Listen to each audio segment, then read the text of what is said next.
Hello, this is Dr. Bryson for a video for the corrections class. In this video, I want to talk a little bit about the prison culture for the inmates. Now, please understand, I use the term inmates because that's what incarcerated people have told me they prefer to be called. I want to clarify that. I do work with prisoners and folks who are in jail awaiting trial or awaiting to be transferred to prison after trial. But I do a lot of work with them, and I've asked them what they prefer as the term, and they prefer the term inmates. They said calling them incarcerated persons sugarcoats the loss of their freedoms. So I use the term that I'm told by inmates that they would like for me to use. So I want to clarify that in case you're wondering why I still use that term when some people think that it's archaic. So let's talk about the culture of doing time. In other words, the culture of the inmate population, especially in prisons. Jails are a little different because the population swings so much. Um, um, Inmates come in and out and in and out. All sorts of different things are happening there. There are more similarities than differences, but there are some differences. In this video, we're talking more about the prisons, although much of this does apply to the jails. So let's talk about this. Okay, so first, it's important to understand that prisons and jails do have their own cultures. Okay, so we're just going to talk about that a little bit in this presentation. So the first thing to know is that prisons are a total institution. Now, this is a term coined by Irving Goffman back in the early 60s. He began writing in the late 50s, but his book, simply called Asylums, was in part responsible for the 1964 Community Mental Health Act. But he referred to the asylums as well as prisons as total institutions. Now, what does that mean? Well, think about your life and what you're going to be doing today. So, the day you're watching this video, you might go to class in the morning, or if you're in the online version of the class, you might do classwork on the computer from your dorm or from your home in the morning. You then might get lunch either at your home, the cafeteria, or perhaps a restaurant. You may eat lunch with friends.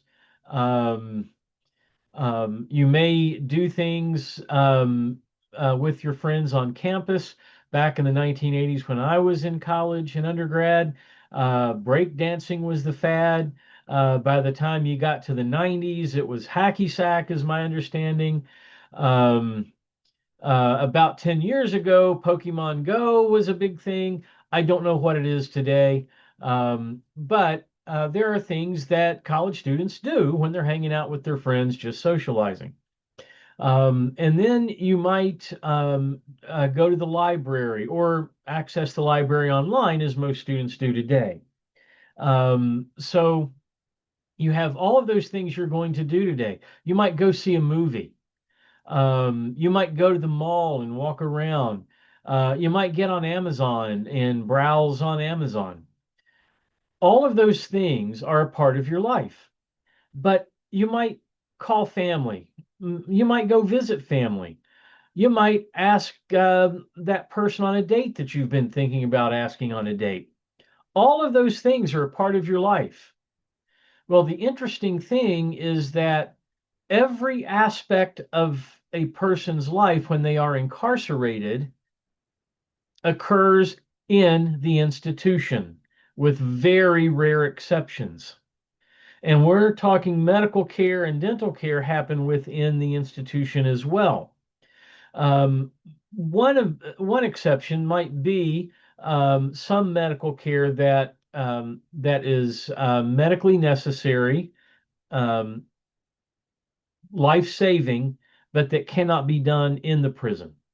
Major surgeries, say for cancer, are an example, but it's very rare that an inmate is transferred to a hospital for medical care. All of their life is contained within the institution. This was true of the asylums, the mental health patients there. It's true of inmates today. Their total life is contained within the walls of the institution. So that's why we call them total institutions. Now, there are two primary models of the prison subculture. Now, there are other models, and various textbooks, will add other models, but all the other models really fall within these two. So the first one is what we call the importation model. The importation model says that the culture of inmates within an institution exists because the inmates bring their culture from the outside into the institution. They are importing their culture into the prison. Think about gangs.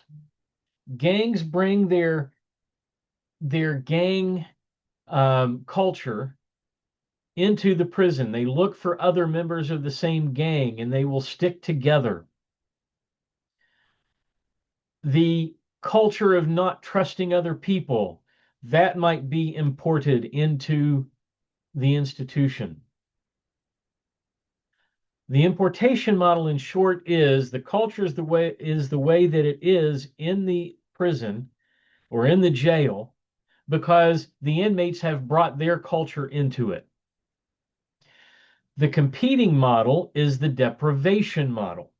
The deprivation model says that inmate culture becomes what it is because the individual inmates have their civil liberties stripped from them.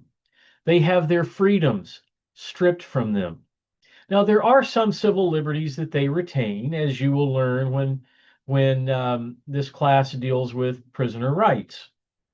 Freedom of religion is one freedom that inmates retain.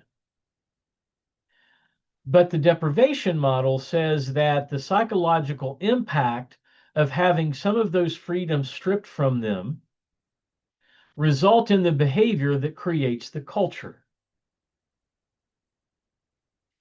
Because they are deprived of certain freedoms, they act the way they do.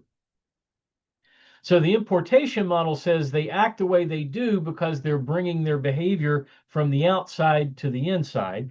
The deprivation model says they act the way they do because of the psychological results of having their freedoms stripped away.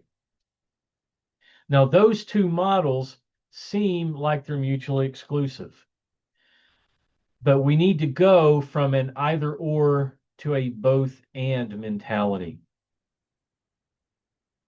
I've been around corrections for well over 35 years. I've been a professor for 8 years now, but an academic, well, full-time professor for 8 years. I've been a professor part-time for almost 15 years. However, I've also been involved in academic settings even before I became a professor. And I'm constantly hearing that it's one or the other in a lot of different areas. For example, from your Introduction to Criminal Justice course, you might remember the law and order versus due process models. Well, those can be mutually exclusive, but maybe they don't have to be. That's for another day. Importation deprivation model. Maybe they are mutually exclusive, but maybe they don't have to be.